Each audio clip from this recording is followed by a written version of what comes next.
Baik, Bunda, kalau orang dikasih masalah ya, setidaknya kadang-kadang ya ada 5 sikap atau 5 karakter orang menghadapi masalah. Ada berapa? Ada berapa? 5. Satu, ada yang disebut orang kecil, sibuknya membesarkan masalah. Orang apa? Nah, orang kecil, sibuknya apa? Membesarkan masalah. Ada nggak yang begitu? Ada. Masalahnya kecil, tapi jadi besar, ada nggak? Berarti ingat, itu orang kerdil atau orang kecil. Di rumah tangga sering begitu tuh.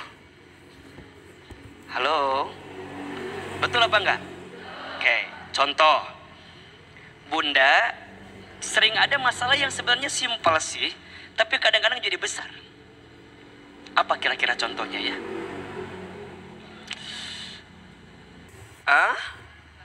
Oke, ya tadi tuh suami kita pengennya ke Botani, kita pengennya ke Cibinong City Mall. Berantem, kata suaminya Botani, kata kita CCM. Botani, CCM, kata anaknya Ayon.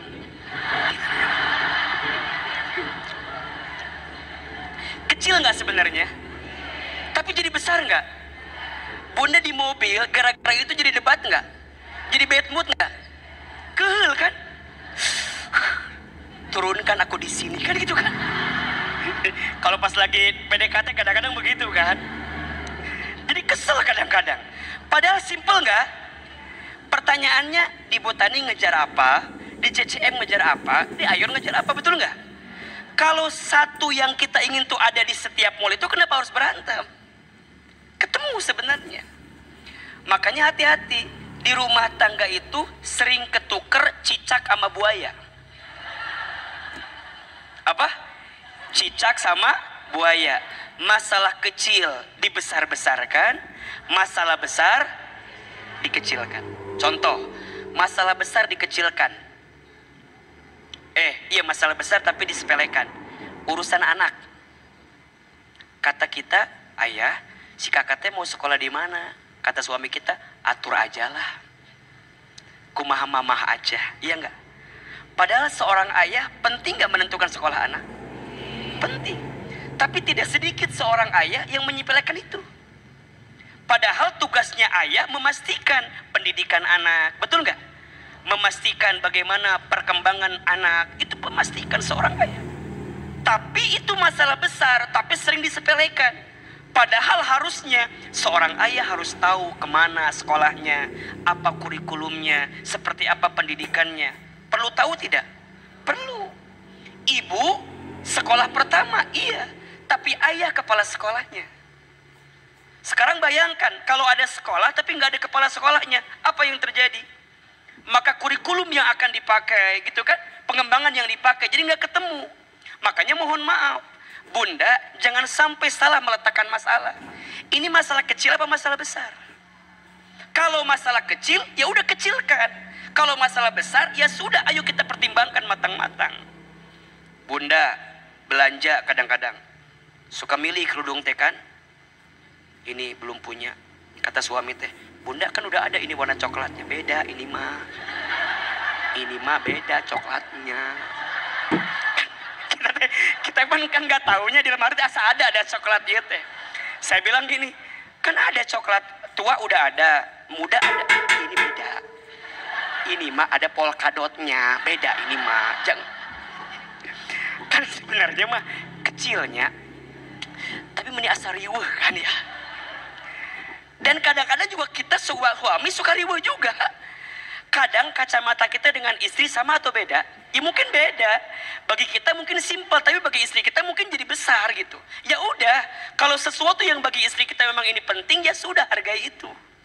Contoh, kan istri kita kadang-kadang suka keluarin kalimat-kalimat yang kalau kita paham, kita harus ngerti itu sikapnya apa.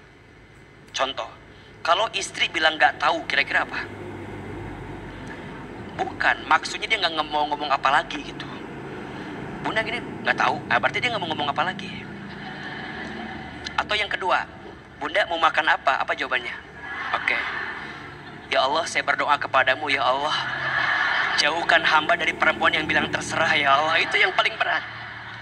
Coba, kalau istri bilang terserah, apa kesimpulannya?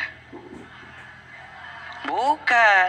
Kalau dia bilang terserah, berarti dia butuh kita memberikan kepastian sama dia. Misalnya, anak kita tuh nggak ngehargain kita ya. Suka bilang gini, nak, kamu tuh hargain mama gitu. Cek si anak tuh berapa harganya? Kan digituin kan. Coba Ahilman mau tanya, itu kalimat hargain mama penting gak sih? Sebenarnya gak penting-penting banget kan. Paling enak begini, Bunda bilang ke gurunya, Pak, Bu, nanti bilang ya ke anak kita agar menghormati orang tuanya. Bisa gak gitu? Jadi gak harus kita yang eksekusi gitu loh. Kamu terlihat perjuangan mama. Mama teh bangun paling subuh. Mama teh manasin mobil, nganterin kamu ke sekolah. Tapi cara kamu memperlakukan mama itu ya Allah, tega banget. Coba sekarang saya mau tanya, makin ibu ngomong gitu anak kita makin terharu nggak? Nggak terharu. Makin ibu ekspresif, hargai mama. Paling sama anak kita di storyin, paling di storyin, dikamerain gitu. Mama udah actingnya udah actingnya. Makin bunda berharap ke anak kita, kamu dihargain mama, anak kita malah makin kesel. Ujungnya mending kalau dia respon. Ada yang gak respon, tis main HP. Kita udah ekspresif kayak gimana juga, betul apa enggak? Berarti bukan salah ngingetinnya, tapi waktunya kurang tepat. Bondingnya nggak kena gitu loh kalau dalam bahasa parenting. Jadi bunda langsung, ayah masalah, kesel hari itu di mobil lagi ngomongnya. Anak kita pulang sekolah, pulangnya sore lagi. Udah. Ngomong apa sih? Bingung buat dia. Berarti gimana? Udah, kalau bunda begini, bondingnya kuatin lagi. Nanti ketemu di titik dia mau tidur, diusapin kepalanya. Nah, kamu tuh tadi begini, mama tuh sakit hati, tahu nggak sih? Dia lagi itu, sudah mulai turun kan tensinya kan? Oh, mama sakit hati ya, maafin aku ya. Ujungnya gitu tuh. Makanya kalau acting, jangan pas-pasan. Kudu total gitu loh. Kalau mau nangis ya nangis gitu loh. Kamu tebak gitu tuh. Kalau bunda nggak ketemu waktunya, dibalikin sama anak kita. Hargain mama, berapa harganya? Kadang-kadang kita tuh suka ya masalah kecil dibesar-besarkan. Bukan salah masalahnya, tapi salah apa? Kitanya, sikap kita. Contoh, bunda ketemu sama teman mau cerita sama kita. Coba saya mau tanya, kalau teman kita mau cerita, yang dia butuhkan apa pertama kali? Bukan nasihat kita, bukan tausiah kita, bukan. Tapi apa? Dia butuh telinga kita untuk mendengar masalah dia. Jadi kalau ada orang yang cerita, dengerin aja. Aku mau cerita. Apa? Begini-begini. Kamu juga dengerin. Allah Subhanahu wa ta'ala berfirman. Dia tuh baru mulai cerita, coba. Baru mulai cerita. Aku teh punya suami. Suami aku teh begini. Dia bilang, kamu teh dengerin ya. Dalam surat An-Nisa ayat 24. Ar-rijalu qawwamuna 'alan nisa. Fassolihatu qanitatun. Pertanyaan saya, dia lagi ada masalah, kita kayak begitu, kira-kira dia marah gak sama kita? Besti, lu mah gak ngerti perasaan saya. Ujungnya apa? Yang tadinya mau cerita, karena kita responnya salah, jadi ngambek kan? Ujungnya diblok, jadi musuhan sama kita. Kamu gak ngerti perasaan saya. Kan gua mau cerita, ya kan gua mau nasihatin lu. Gua gak butuh nasihat lu. Gua butuhnya lu dengerin dulu masalah gua. Bahkan yang Ahilman tahu ya, perempuan itu kadang-kadang dia cerita masalahnya sendiri, jawab sendiri.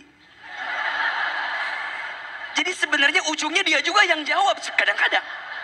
Coba aja di bunda perhatiin. Satu kali saya pernah tuh ketemu kan, datang orang, mau cerita panjang. Aku tuh sama rumah tangga aku begini. Saya dengerin dia. Oh iya, terus gimana? Iya begitu, terus. Abis beres ngomong gini, kan harusnya aku tuh lebih sabar ya ayah ya. Aku aku tuh lebih tenang ya, lebih terbuka ya ayah, lebih ridho aku tuh ya, kan ini kok juga dari Allah ya ayah. Mungkin Allah lagi ngingetin saya kali ya ayah, karena banyak dosa saya ya ayah. Berarti ada hikmah ya di balik ini semua kan, insya Allah ya. Dan aku mah yakin, Ahilman yakin ada kesabaran yang dalam hati saya, ngomong sorangan, cerita sendiri, jawab sendiri. Makanya saya mah kalau ditanya sama orang, kalau orang cerita udah aja amin, amin, amin. Karena dia udah cerita dengan jawab sendiri, betul apa betul? Itu yang paling penting. Berarti sekarang itu di tengah-tengah kita ada kemampuan yang berkurang. Kemampuan apa? Mendengarkan pembicaraan orang lain. Banyak orang yang belajar public speaking, tapi sedikit orang yang belajar listening. Ya kan, public listening. Padahal yang paling penting itu apa? Kemampuan apa? Mendengar. Bunda di rumah tangga, aman rumah tangga kalau masing-masing menyediakan telinga untuk mendengarkan curhatan pasangannya. Selama ini enggak. Ujungnya apa? Dia curhat dengan yang lain. Ustadz, aku tuh berasa gak didengarkan di rumah tangga aku. Bisa gak mulai hari ini Ustadz aja yang dengerin perasaan aku, Ustadz? Kan jadi liar kalau Ustadz nanya. Nu awalnya jadi baik, awalnya teh Ustadz teh udah baik, jadi kadi itu ujungnya teh gitu. Berarti coba Bunda di rumah ya, siapin waktu untuk saling dengerin aja. Ayah tadi ada masalah apa di kantor? Paling apa jawaban suami kita? Gak usah tahu lah, kamu malah ribet. Ujungnya kan gitu kan? Sama Bunda juga. Kalau habis ngaji, Bunda tadi ngajinya sama siapa ustadznya? Ustadz Hilman. Materinya apa? Gak ngerti, kamu malah tetap ujungnya kadang-kadang sok itu. Padahal itu masa untuk Bunda juga cerita ke suami kita, agar masalah kecil jadi nggak masalah besar. Karena kalau kita membesarkan masalah, namanya orang apa? Kerdil, orang kecil. Jelas sampai di sini? Ada nggak di sini yang begitu? Yang mana orangnya? Ya, mulai hari ini, oh nya aku tuh ada di sini nih. Yang kedua, ada orang biasa sibuknya membicarakan masalah. Orang biasa sibuknya apa? Membicarakan masalah.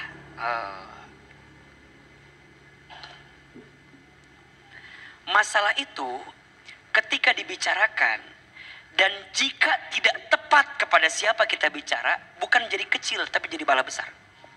Betul nggak? Makanya hati-hati. Mohon izin ya, kan suka ada ya teman kita kalau mau ketemu sama kita bawaannya apa? Pengen apa? Pengen cerita. Bunda ketemu sama teman yang punya masalah. Bunda nggak punya masalah, ke bawah masalah nggak? Ke bawah kan? Kita teh nggak ada masalah, tapi teman kita ngomongin apa? Masalah. Kita sampai ke rumah bilang sama suami kita, ayah, apa? Tahu nggak teman Bunda siapa? Cetuti. Emang kenapa Cetuti teh? Cerita nih. Lihat. Teman Bunda siapa tadi namanya? Cetuti. Cerita masalah sama kita. Ini masalah siapa sebenarnya? Cetuti kan? Bunda cerita ke suami Bunda ngomongin masalah siapa? Kata suami, jadi kita yang repot ya. Perasaan masalah siapa ini? Cetuti. Lihat ini. Dengan siapa kita berteman, maka energi teman itu akan nular ke kita.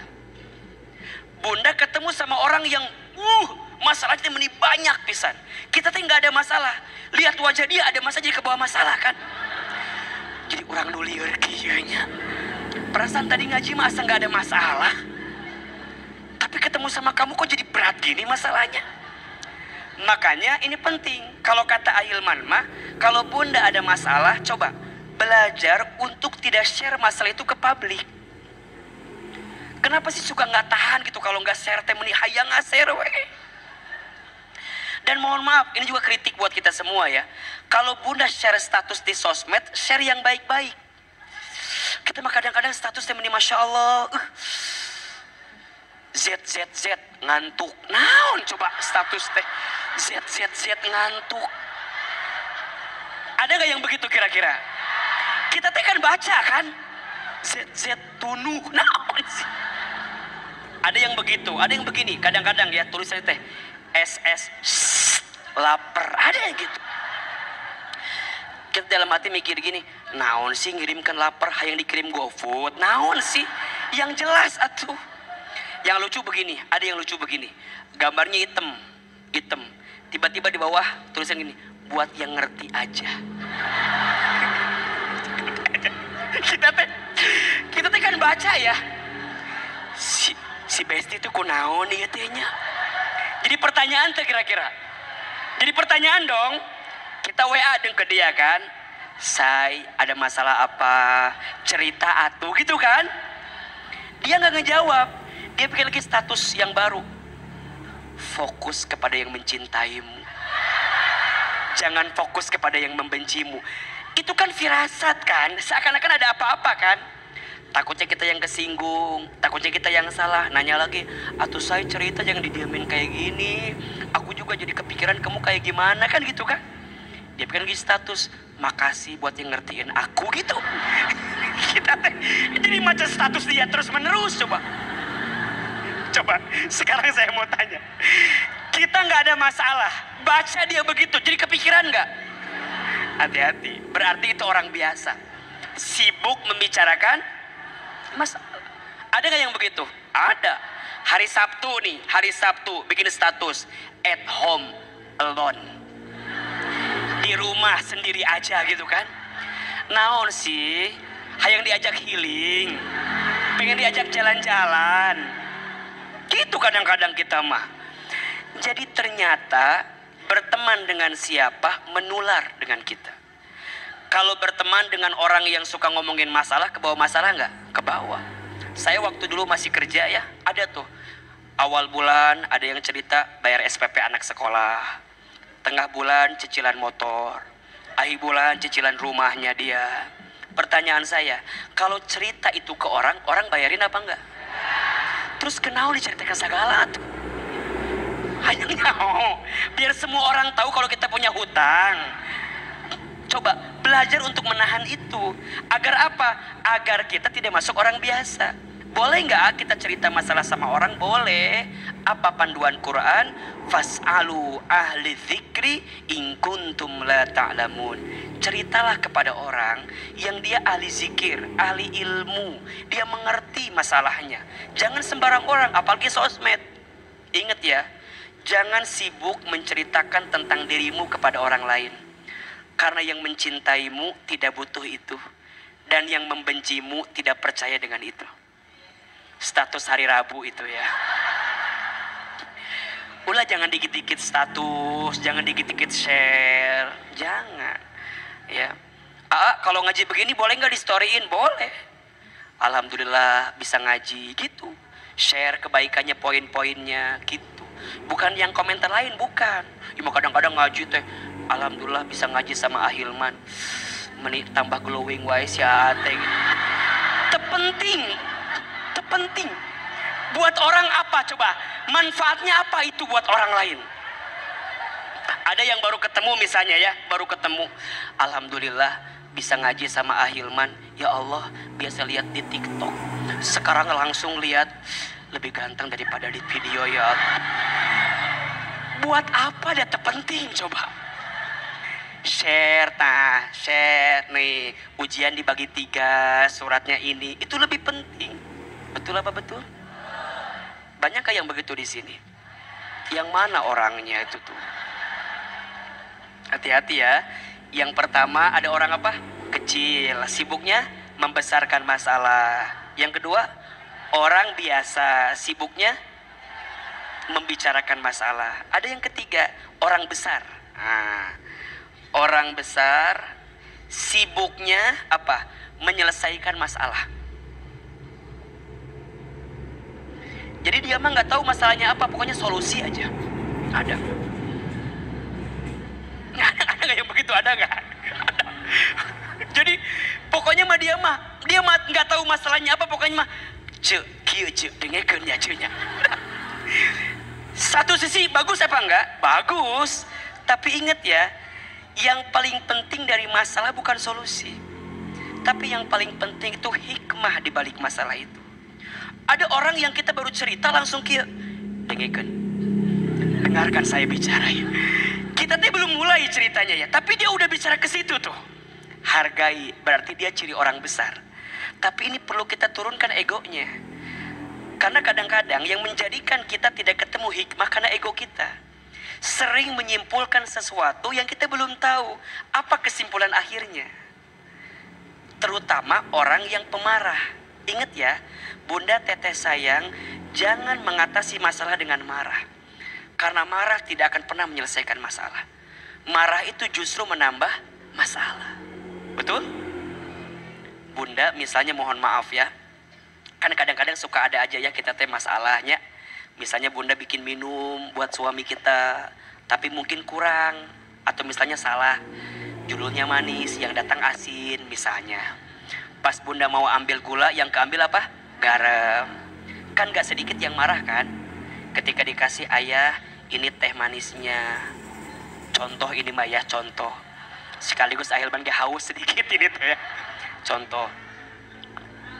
Coba, Bunda, ini ya judulnya apa? Manis. Yang datang apa? Asin. Sekarang saya mau tanya, suami kita kalau judulnya manis, yang datang asin, marah nggak? Marah. Marah kan?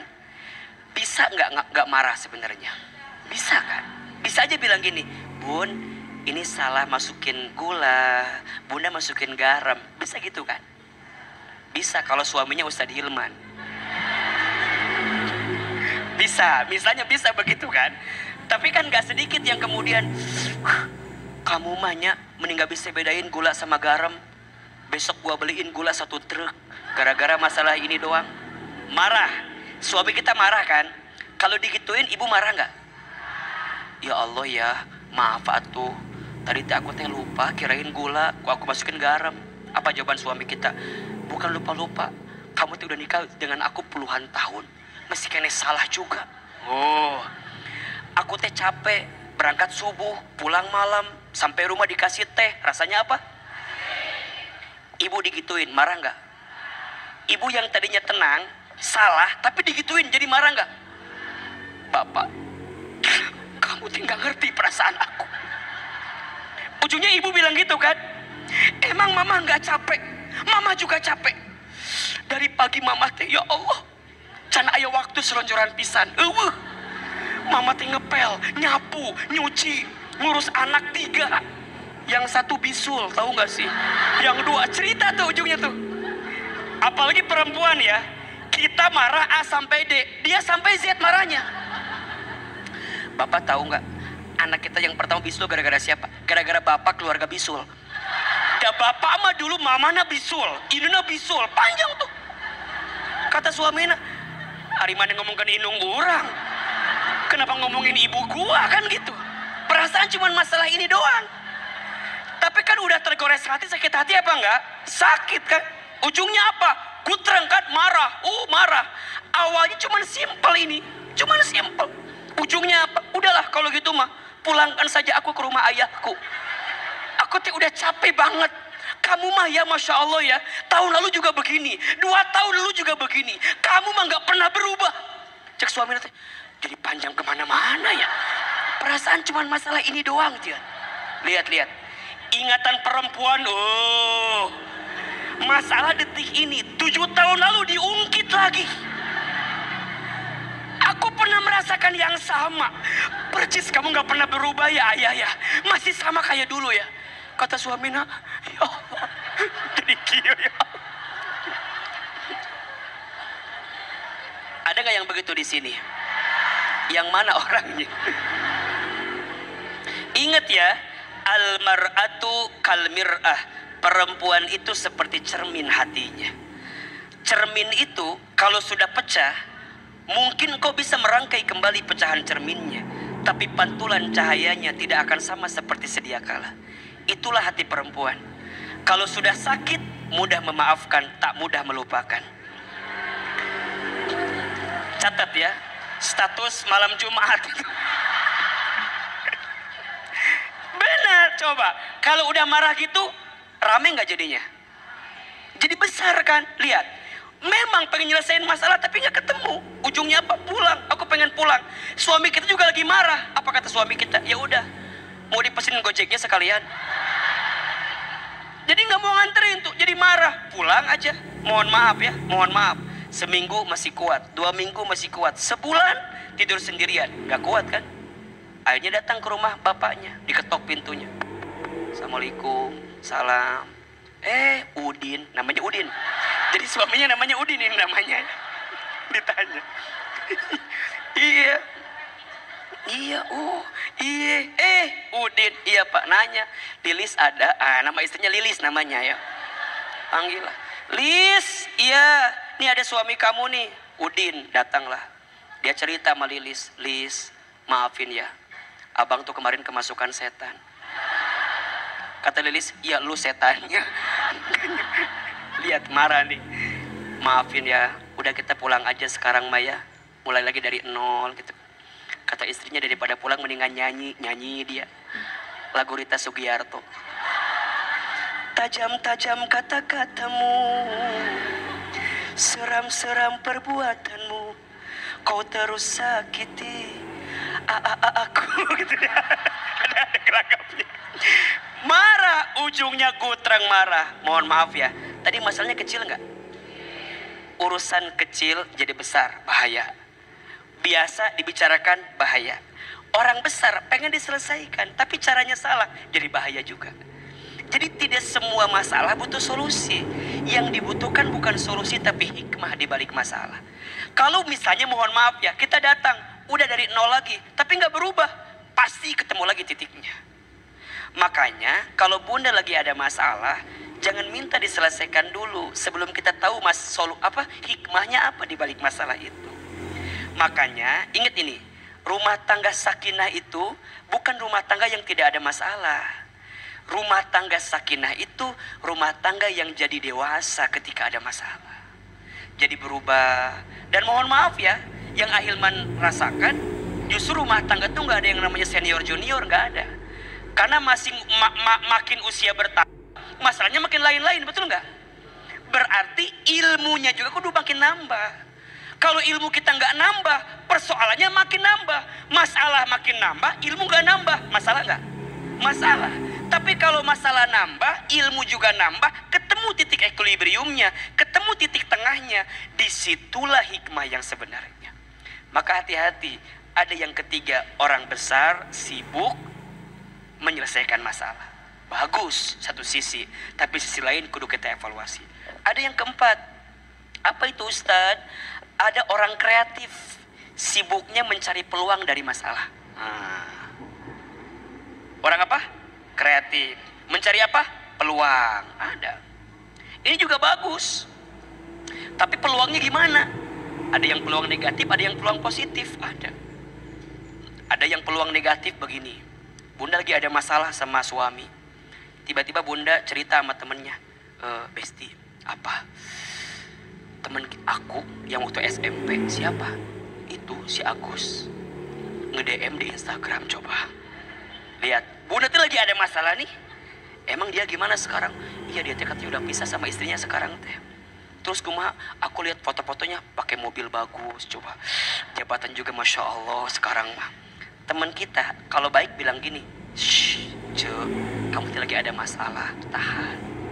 Tapi kalau yang nggak baik, bismillah. Itu teh jawaban dari hasil istihoroh kamu barangkali selama ini. Itu teh jawaban doa-doa kamu, dan aku mah yakin mungkin ini cara Allah menjawab masalah-masalah kamu. Kreatif, tapi peluangnya nggak ketemu. Ada yang begitu apa enggak? Hati-hati. Jadi peluang bisa jadi positif, bisa jadi negatif. Kalau positif, bunda menemukan hikmah di balik persoalan itu. Nah nanti ada yang kelima, ini yang kita inginkan. Ini poin kita hari ini. Ada orang beriman, apa? Naik derajat dengan masalah. Apa? Ada orang beriman, naik derajat dengan masalah. Gimana cara naik derajatnya? Ketika ditimpa masalah, membuat dia semakin dekat dengan Allah. Itulah orang yang disebut masalah menjadi berkah. Gitu. Jadi berkah itu apa Ustadz? Ziyadatul khair, bertambahnya kebaikan. Jadi kalau bunda ingin berkah di balik masalah, jadikan masalah sebagai titik poin agar kita meningkatkan iman kita kepada Allah. Coba dibuka surat Al-A'raf ayat 96. Surat apa? Al-A'raf ayat berapa? 96. Surat ke-7 ayat 96. Ini rumus kalau bunda ingin hidupnya berkah. Termasuk kalau bunda ingin mengubah masalah jadi berkah. Gimana caranya AA? Lihat Al-A'raf ayat 96. A'udzubillahi minasyaitonirrajim. Bismillahirrahmanirrahim. Walau anna ahlal qura, dan sekiranya penduduk negeri itu, atau dan sekiranya keluarga itu, atau dan sekiranya orang-orang itu, apa? Amanu, dia beriman, wattaqau, dan dia bertakwa. Lihat poinnya. Dan sekiranya kamu beriman dan bertakwa, la fatahna alaihim barakat, maka pasti Allah subhanahu wa ta'ala akan melimpahkan kepada mereka apa? Barakat, keberkahan. Keberkahan. Dari mana? Minas samai wal ard, dari langit dan bumi. Berarti rumusnya, kalau kita ingin hidupnya berkah, tingkatkan imannya, tingkatkan ketakwaannya. Berarti kalau masalah ingin berbuah jadi berkah, dengan masalah harus menjadikan kita meningkat imannya, bertambah takwanya. Ini poinnya. Makanya sering Ahilman sampaikan, siapapun di antara bunda, teteh sayang, yang hari ini sedang punya masalah, jangan sibuk dengan masalahnya, tapi sibuklah mendekat kepada Allahnya. Jadi kalau kita ditimpa persoalan, ditimpa masalah, ditimpa kegelisahan, langsung ambil air wudhu, gelarkan sajadah, sholat 2 rakaat, ambil mushaf Quran, kemudian baca. Setelah itu, maka bunda mendapatkan ketenangan untuk menghadapi masalah seberat apapun. Kadang-kadang, yang membuat kita menjadi rumit dengan persoalan kita, karena kita terlalu pede dengan kemampuan kita. Ujungnya kita terombang-ambing dengan keadaan itu, sehingga kita merasa jauh gitu dengan keadaan itu. Padahal ingat, la yukallifullahu nafsan illa wus'aha. Allah tidak akan memberikan beban melebihi batas kemampuan. Berarti Ahilman, kalau ada yang diuji hari ini, kenapa ujiannya berat? Kenapa masalahnya berat? Kenapa seakan-akan besar persoalan ini? Karena Allah percaya hati dan tubuhmu kuat untuk menghadapi masalah itu. Kenapa enggak yang lain? Kenapa harus saya? Kenapa harus aku? Iya, karena aku percaya kamu bisa, kata Allah. Kamu mampu, kata Allah. Kamu kuat, kata Allah. Pertanyaannya, Allah aja kuat, kenapa kita enggak kuat? Allah aja percaya sama kita, kenapa kita enggak percaya sama Allah? Makanya bunda sayang, ini rumusnya nih. Kalau mau jadi berkah, tingkatkan imannya, tingkatkan ketakwaannya. Karena ada orang yang dikasih masalah jadi jauh ke Allah. Ada nggak? Ada. Stres, frustasi, bunuh diri. Ada nggak? Ada. Makanya mohon maaf ya, kalau sekarang bunda punya masalah, dan dengan masalah itu membuat bunda makin dekat ke Allah, maka catat baik-baik. Itu namanya anugerah. Bunda bisa hijrah karena ada masalah, anugerah. Bunda jadi salehah karena masalah, anugerah. Mohon izin ya, bunda yang biasanya tidak pernah pakai hijab, ketika ditimpa masalah, bunda merubah penampilan bunda lebih syar'i misalnya, itu hidayah, itu anugerah. Bunda nggak pernah taklim, tiba-tiba pas ada masalah jadi mau taklim, itu anugerah. Bunda nggak pernah tahajud, tiba-tiba bunda jadi tahajud ketika ada masalah, itu anugerah, itu berkah, anugerah, berkah. Jaga itu. Jangan sampai ketika nanti masalahnya hilang, bunda balik lagi, jangan. Justru makin kuat, makin kuat, makin kuat, makin kuat. Karena justru ketika kita tenggelam dalam masalah, Ustadz, kenapa ya? Kok makin berat masalah saya? Bukankah saya udah ngaji? Bukankah saya udah talim? Bukankah saya udah sholat? Bukankah saya udah merubah diri saya sendiri? Kok tambah berat? Berarti tambah sayang Allah sama kita. Ingat ya, ciri Allah sayang itu bukan Allah cabut masalah dunia kita, bukan. Boleh jadi Allah timpakan masalah dunia kepada kita agar kita makin yakin ke Allah.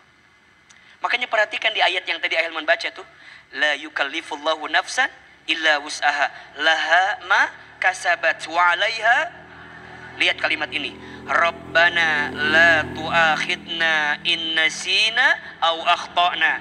Rabbana wala tahmil alaina isran kama hamaltahu 'alal ladzina min qablina. Rabbana wala tuhammilna ma la taqata lana bi. Lihat, Rabbananya 3 kali tuh. Rabbana, Rabbana, Rabbana.